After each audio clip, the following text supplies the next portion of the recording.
देखो, सुविधा हमें तो फिलहाल ज़रूरत भी नहीं है, लेकिन जिसको ज़रूरत है उसको मिलता भी नहीं है। पानी इतना गंदा आता है कई बार कि पीने लायक नहीं होता, तो बीमार होंगे लोग, कैसे ना होंगे बीमार। जोड़ जोड़ के अगली 7 पुश्ते बैठ के खाएंगे, आम जनता का लूट लो जितना लूट सको। नमस्कार, आप देख रहे हैं एआर न्यूज़ और मैं हूं साक्षी सिंह। और इस वक्त हम मौजूद हैं नजफगढ़ के एक इलाके में, जहां हम कुछ महिलाओं से कुछ खास बातचीत करेंगे उनके अधिकारों के बारे में। क्या उनको जो बस सर्विस फ्री है उसका कोई फ़ायदा है या नहीं, या फिर उनको जब सफ़र करते दौरान किसी भी तरह की समस्या का सामना तो नहीं करना पड़ता। क्या उन्हें उनके अधिकार मिल रहे हैं, क्या उनकी रोज़मर्रा की ज़िंदगी में मिलने वाली चीज़ें हैं वो उनको मिल पा रही हैं। और उसी के साथ जानेंगे कि वो आने वाले समय में किसको उम्मीदवार चुनना चाहती हैं, किस सरकार को वो उससे अपेक्षा रखती हैं कि वो आएगी और महिलाओं के लिए कुछ करेगी। आइए चलिए बात करते हैं। नमस्कार, आपका नाम क्या है? नमस्ते बेटा, मेरा नाम बबली है। कहाँ की रहने वाली है? हम हैं तो यही के नजफगढ़ के, लेकिन आए हैं हरियाणा से। हरियाणा से कितने साल हो गए यहाँ रहते रहते? हमें हो गए कम से कम भी 25 साल।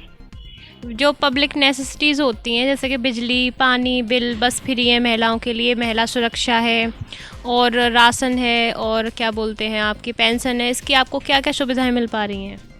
देखो, सुविधा हमें तो फिलहाल ज़रूरत भी नहीं है, लेकिन जिसको ज़रूरत है उसको मिलता भी नहीं है।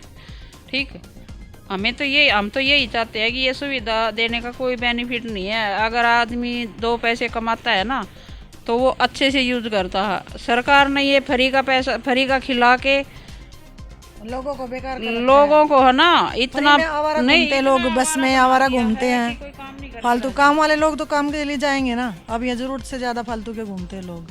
इतनी बस है नजफगढ़ में, तो इतनी बसेज हैं कि जाओ ना तो रोड क्रॉस करना मुश्किल है। और सारी देखोगे अब उसमें सवारियां नहीं खाली होती, पूरी सारी खाली पड़ी रहती हैं। उससे पोल्यूशन नहीं होता? वैसे पोल्यूशन का गीत गाती रहती है केजरीवाल सरकार, तब पोल्यूशन नहीं होता क्या? वो इतनी सारी बसेज चल रही है, धुआं नहीं निकलता, उसकी तरफ किसी का ध्यान नहीं है, ना कोई रोकता है ना कोई कहता है, कोई ऑब्जेक्शन नहीं उठाता। और कितना वेस्टेज ये निकल रहा जनता से ही है। हर रोज़ महंगाई, सब्जियाँ इतनी महंगी है, फ्रूट इतने महंगे हैं, दूध इतना महंगा, मतलब कोई चीज़ एक बार बढ़ गई रेट तो कम होता नहीं है। तो कहाँ फ़ायदा है लोगों को? फ़ायदा कहाँ है? पेंशन के नाम पे पता नहीं किसको, हमें तो जिससे पूछते ज़रूरतमंदों को भी नहीं मिलती पेंशन। हम लोगों को ज़रूरत नहीं है, लेकिन जो ज़रूरतमंद है उनको मिलनी चाहिए ना, पर ऐसा है नहीं कि मिलती है उनको। और बिजली का है 200 यूनिट है फ्री, हम लोगों का काम चलेगा नहीं उतनी यूनिट में। और जो इनका चलता है वो मैक्सिमम नंबर है, तो वो भी वेस्टेज है, वो भी बाहर है, सरकार पे तो बाहर ही है। कहीं ना कहीं से तो वो निकालेंगे ना, पैसा कहाँ से आएगा? वो जनता की जेब से ही आएगा।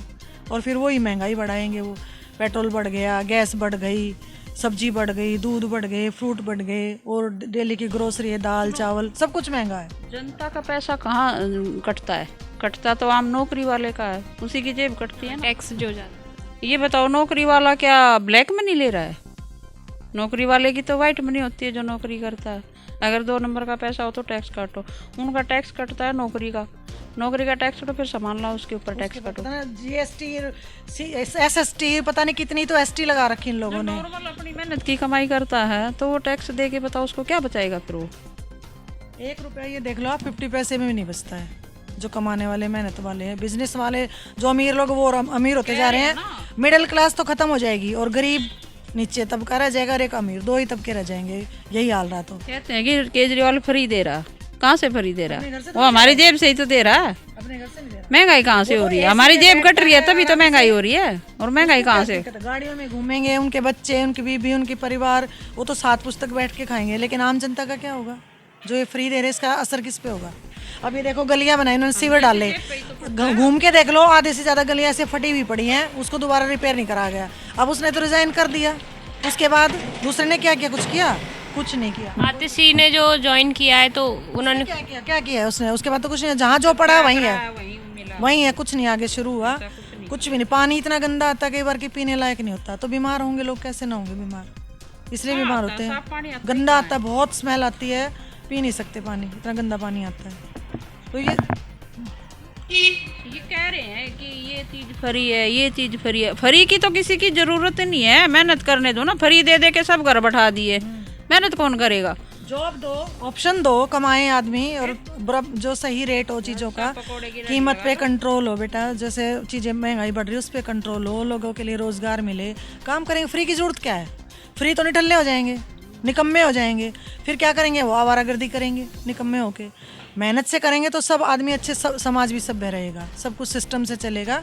टैक्स जो ज़रूरी है वो लो, एक टैक्स का जो सिस्टम नहीं है, सैलरी के हिसाब से जितना है उस हिसाब से होना चाहिए। अब अमीर आदमियों का ऊपर महंगी जो जैसे गोल्ड है, डायमंड है, उस पर तो कम टैक्स है, उस पर कम वो लगा हुआ है। और कैसे खरीदेगा उसको, कैसे खरीदेगा? आम चीजों पे जो नॉर्मल आदमी है रोज की दिहाड़ी में वो कोई डायमंड थोड़ी खरीदेगा, वो साग सब्जी खरीदेगा डेली, वो क्या लेगा?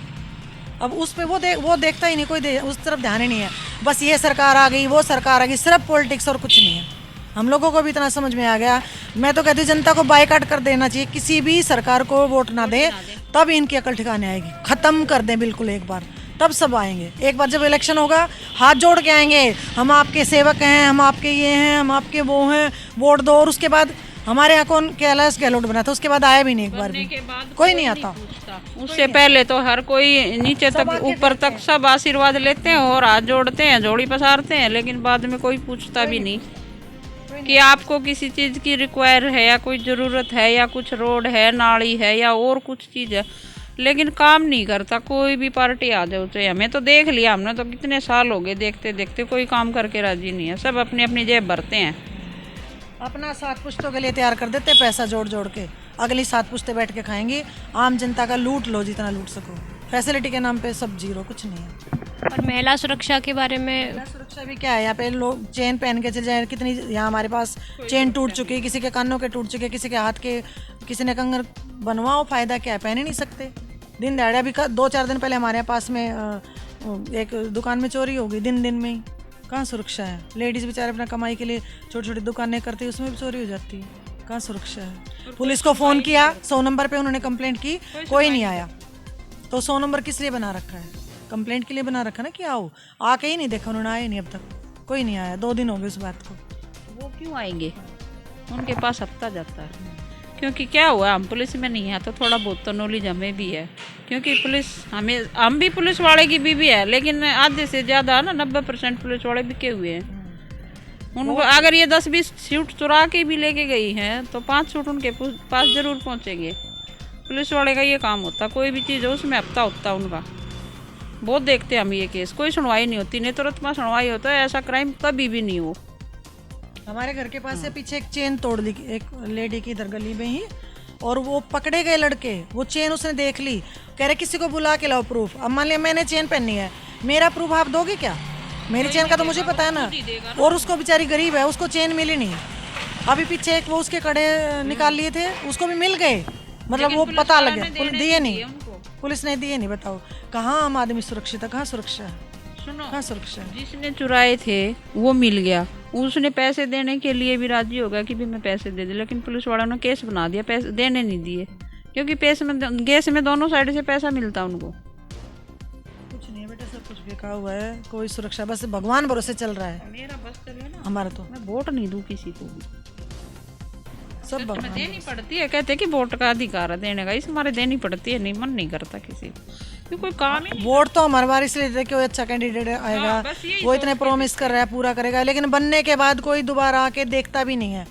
अगर उनको कहीं भी ना कुछ जाए भी तो हमारे हाथ में नहीं है, किसके हाथ में? जब तुम बनने के, तुम वोट के लिए आए तब तो तुम इतने वादे कर रहे थे, अब कहाँ चलेगी तुम्हारे वादे? कोई नहीं सुनता बेटे। आम जनता की सुनवाई कहीं नहीं है, बस पैसे वालों की सुनवाई है या फिर इन नेताओं की सुनवाई, और किसी की सुनवाई नहीं, आम जनता की नहीं है।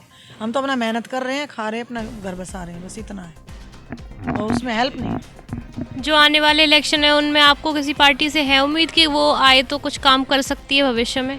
देखो बेटा, वैसे तो हमें उम्मीद किसी से नहीं है, सच बताऊँ। अभी मेरी बहन ने कहा हमें किसी से उम्मीद नहीं है, कोई भगवान का बंदा आ जाए ऐसा। अब मोदी जी सब करते हैं, मोदी जी अकेला देश को थोड़ी चला सकते हैं, उनको भी तो अपने साथ के लिए काम करने वाले अपने जैसे आदमी चाहिए। वो अगर 24 घंटे में से 20 घंटे काम करते हैं तो दूसरा है क्या कोई काम करने वाला? अकेले मोदी जी क्या कर लेंगे? अकेले तो कोई नहीं कर सकता।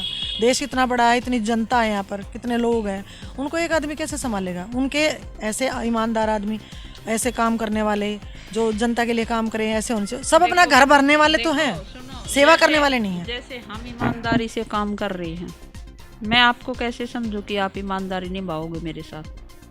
यही होता है ना। अब केजरीवाल सोच रहे थे भी मैं ईमानदार हूँ, क्या पता दूसरा बेईमान हो। पार्टियां बदनाम क्यों होती है? इसीलिए तो होती है बदनाम।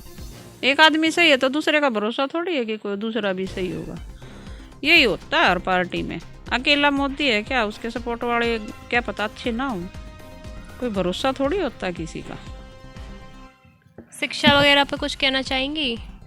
हम लोगों के तो बेटा पढ़ लिख के बच्चे, शिक्षा के लिए स्कूल्स तो बहुत हैं, प्राइवेट स्कूल्स दुनिया भर के हैं, पर शिक्षा के नाम पे भी फंड है। इतनी सारी फॉर्मेलिटीज़ हो गई हैं, ये काम। अब जैसे यहाँ पे मान ले कहना, हम किसी जातिवादी के फेवर में नहीं हैं, लेकिन जैसे कहा जाए दिल्ली में, दिल्ली वालों को तो कुछ नहीं मिलता। आप दिल्ली के स्कूलों में जाके देख लो कौन से बच्चे वहाँ पढ़ रहे हैं। दिल्ली के लोकल बच्चे नहीं मिलेंगे सरकारी स्कूलों में, या तो बिहार के बच्चे होंगे, या यूपी के होंगे, या राजस्थान के होंगे। उनको फीस नहीं देनी है, उनको ड्रेस मिलेगी, उसका हिसाब रखना है, उनको खाना मिलेगा, उसका हिसाब रखना है, उनको वार्षिक पैसे मिलेंगे, उसका हिसाब रखना है, उनको जूते चप्पल। ये पढ़ाई की चीज़ें हैं क्या? जिसको पढ़ाना हो अपनी मेहनत से, उनको तुम रोज़गार दो, अपने बच्चों को अपनी फीस से पढ़ाएं। फ्री ऐसे शिक्षा देने से कुछ नहीं, वो पढ़ेंगे क्या? अब कहने को कहते हैं शिक्षा है, आप स्कूलों में जाके देखो क्या पढ़ाते हैं, टीचर पढ़ेंगे नहीं बच्चे। वहाँ बच्चे चाकू लेके जाते हैं, टीचर को घोंप देते हैं, मार काट होती है। हमारे कई बच्चे हैं टीचर हैं, वो बताते हैं कि स्कूल में पढ़ा ही नहीं सकते, पढ़ाने नहीं देते बच्चे। क्यों? क्योंकि वो जैसे स्लम एरिया बोलते हैं, स्लम एरिया है, बनाया इंसानों ने स्लम एरिया। वहाँ इतने वैसे आ गए कि वो बचपन से ऐसे वो देखते आ रहे हैं, ऐसे मतलब मार काट पिटाई विटाई, वो स्कूल में भी वही करते हैं। अब एक टीचर बेचारा डरता क्या करेगा? वो करेगा क्या? वो अपने आप की अपनी जान जोखिम में क्यों डालेगा? वो भी कहता है जैसा डरा चल रहा है चलने दो। तो ये सरकार कहाँ देख रही है? सिर्फ दिखावे से कि 100% एजुकेशन आता क्या है, उनको ये भी तो देखें कि उन बच्चों को आता क्या है, क्योंकि पढ़ते ही नहीं है ना। इतना सह देते बच्चों को, इतने लाडले बना देते हैं कि स्कूल में जाके हमारे बच्चों को टच भी नहीं करे कोई। ये बताओ, बच्चा जब तक नहीं धमकाएंगे, बच्चा काम नहीं करेगा तो क्या उसको धमकाना नहीं बनता? इतना तो है कि हम डांट सकते हैं, लेकिन डांट भी नहीं सकते आजकल के बच्चे को। टीचर पे ब्लेम आता है, ब्लेम आता क्यों आता है? हमारे टाइम में तो उल्टे हाथ करके डंडे ठोकते थे टीचर, और पेरेंट्स तो और मारते अगर पता लग जाता कि टीचर ने आज टीचर तो बच्चे ऐसे ये चाकू वगैरह लेके आते हैं, इसमें मतलब आपको क्या लगता है किसकी गलती है? मतलब पेरेंट्स की गलती है, संस्कारों की गलती है। सारे संस्कार नहीं मिल रहे, ना घर से मिल रहे, ना स्कूल से मिल रहे। स्कूल से भी बहुत सारा संस्कार मिलता है। स्कूलों में सिलेबस ऐसा हो अब नहीं है बिल्कुल, जिसमें बच्चों को संस्कार दिया जाए, जिनको समझाया जाए, सिलेबस इस तरह का बनाया जाए। अब इतना बर्डन कर दिया है सिलेबस में, पढ़ाते हैं नहीं बच्चों को। आप खुद जाके पूछो बच्चों को क्या आता है। मैं खुद टीचर रही हूँ, मैं अब छोड़ दिया स्कूल, लेकिन जो प्राइवेट स्कूलों में जो चीज़ें है ना, सरकारी में बिल्कुल भी नहीं है। नाम है कि सरकारी में ये है, वो बच्चे जो पढ़ते हैं अपने दम पे ही पढ़ते हैं, या तो ट्यूशन हो गए उनके बाहर, ट्यूशन पे पढ़ते हैं। पब्लिक स्कूलों के बच्चे तो फिर भी पढ़ते हैं, चलो ठीक है, थोड़ा उन पे है कंट्रोल पेरेंट्स का भी, स्कूल टीचर का। सरकारी स्कूलों में बिल्कुल भी कंट्रोल नहीं है। हम तो सुनते हैं इतनी बदमाशी, इतनी आवारागर्दी, इतने चोरी चकारी, इतना मतलब ख़राब हो गया माहौल। पहले मैं भी पढ़ाती थी, हमारे टाइम में टीचर का ऐसे सामने देखे आके बच्चे नीचे कर लेते थे। अब बच्चे ऐसे हैं कि टीचर को टक्कर मार के चले जाएं। अब ये हाल है, टीचर मार नहीं सकता, डांट नहीं सकता, कुछ नहीं कह सकता। टीचर है वो पढ़ाएगा तो उसको डांटने का भी हक होना चाहिए, समझाने का हक होना चाहिए। कैसे संस्कार आएंगे बच्चे में? या तो समझाने से आएंगे। साम दाम दंड भेद नीति रहे ना हमारे देश की, लेकिन अब वो है ही नहीं। दंड कोई दे नहीं सकता, बिल्कुल बैन है, पनिशमेंट नहीं दे सकते। फिर बच्चे तो दंड बनेंगे, क्यों पढ़ेंगे? पढ़ाई पे डांट नहीं सकते, काम करके लाएंगे नहीं। पेरेंट्स अनपढ़ है तो वो होमवर्क में हेल्प करेंगे नहीं, तो बच्चों को कैसे कंट्रोल किया जाए, कैसे समझाया जाए? कोई तो तरीका अपनाना पड़ेगा, उसकी तरफ ध्यान नहीं है। फॉर्मेलिटीज़ हैं, कंप्यूटर में फीड कर दो, ये एक्टिविटी करा दो, एक्टिविटी के नाम पे दुनिया भर के ढकोसले हैं। पढ़ाई पे तो ध्यान दे लो। क्या बनाओगे? क्लर्क बन के रह जाएंगे बच्चे, ऑफिसर लाइन में कैसे जाएंगे? आगे स्टैंडर्ड इतना हाई है एग्जाम का। अब यूपीएससी देख लो, एसएससी देख लो। किताबों में किताबी ज्ञान है, सांसारिक ज्ञान तो माँ बाप से या बड़ों से ही मिलता है, बड़ों के पास कोई रहता ही नहीं। आजकल के बच्चे दादा दादी पापा मम्मी कहीं रहने को खुशी नहीं है। मैं और मेरा घर, तीसरे का फोड़ सर, ठीक। कोई किसी के पास रह के खुशी नहीं है तो संस्कार कहाँ से आएंगे? हाय मेरा तो लड्डू है, मारना नहीं। इतने लाड करते हैं तो वो इसे ये पढ़ाई पढ़ देंगे, फिर वे क्या पढ़ाई पढ़ देंगे वे, ठीक है। पढ़ाई के नाम पर तो बस वही बात है, नाम है। किताब में पढ़ाई है, घर वाली पढ़ाई तो कोई भी नहीं है आजकल। नूना बेरा ना बथुआ कंदुरा किए हो है, ठीक। बच्चा ना जब नाच गिनान लग जाओ ना तो किताबा में मारे कैसे चुक दे देंगे। स्कूल में तो बोल देंगे आज ये एसेसरी लेके आनी है, लेकिन उनको ये नहीं पता ये होती क्या है। अरे बच्चों से पूछो गेहूं का, उनको पता नहीं कि गेहूं ऊपर लगता है पौधे पे या नीचे जड़ के नीचे होता है, जमीन के नीचे। बच्चों से पूछ के देख लेना कि गेहूं का पौधा होता है कि पेड़ होता है कि वो बेल है, या क्या वो जमीन के नीचे आता है अनाज या ऊपर आता है। उनको पता ही नहीं है, उनको कुछ नहीं पता, क्योंकि प्रैक्टिकल नॉलेज है कि गेहूं का बथुए का पौधा कौन सा होता है। उनको ये नहीं पता ये होते कहाँ पे है। फिर उनको ये बोल दो कि छत पे होते तो छत पे ही मान लेंगे। ठीक, असल में क्या है ना बेटा, किताबी नॉलेज होगी, ये सिर्फ किताब में पढ़ते हैं। जब तक किताबी नॉलेज को प्रैक्टिकल उससे नहीं जोड़ा जाएगा, कुछ नहीं होगा। की बात बताती हूँ, अब तो देखो मतलब है ही नहीं है, इन चीज़ों का पता ही नहीं किसी को। जब हम जिस टाइम पे पढ़ा करते तो पंजाबियों की तरह जाट भी पंजाबियाँ जैसे हो गए, उनको किसी चीज़ की नॉलेज ही नहीं है। तो हम जैसे पढ़ने जाया करते, हमारे साथ में पंजाबियों की लड़कियाँ जाया करती, तो हम उनको बोलते कि हम तो कल चिचड़ का रायता खाएंगे। ठीक है, उनको ये नहीं पता कैसा होता है, माँ बहुत स्वादिष्ट होता है। बोले हमारे लिए कल बना के लेके आना, तो हमने चिचड़ का रायता भी उनको खिला रखा है। आजकल के ऐसे बच्चे होते हैं ना, किसी चीज़ का कुछ खिला दो, कुछ बता दो, वही चीज़ मान लेंगे, हाँ वही चीज़ है। लेकिन जब तक बड़ों का आशीर्वाद और बड़ों की नॉलेज नहीं होती ना, उनको पता नहीं होता है क्या चीज़ है। ये बहुत ज़रूरी है, आजकल वो चीज़ें हैं ही नहीं कहीं पर भी।